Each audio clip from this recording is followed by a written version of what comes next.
Hello दोस्तों, जय Shri Ram, Radhe Radhe, happy Janmashtami. आज सभी को मैं राधा रानी से मिलवाती हूँ। हमारे घर में राधा रानी आई है, तो आप सभी मिलिए और दर्शन करिए।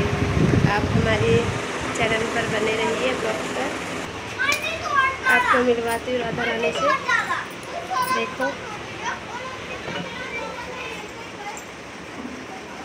ये देखो राधा रानी, आप देख सकते हो, दर्शन करो, कितनी प्यारी लग रही है राधा रानी हमारी जी। और कृष्ण जी अभी तैयार हो रहे हैं। कृष्ण जी को भी मैं दिखाती हूँ आपको। ये कृष्ण भगवान जी तैयार हो रहे हैं। अभी कृष्ण बन रहे, राधा को आपको देख ही लिया। अब ये कृष्ण भगवान जी रेडी हो रहे हैं, आपको अभी मिलवाते हैं।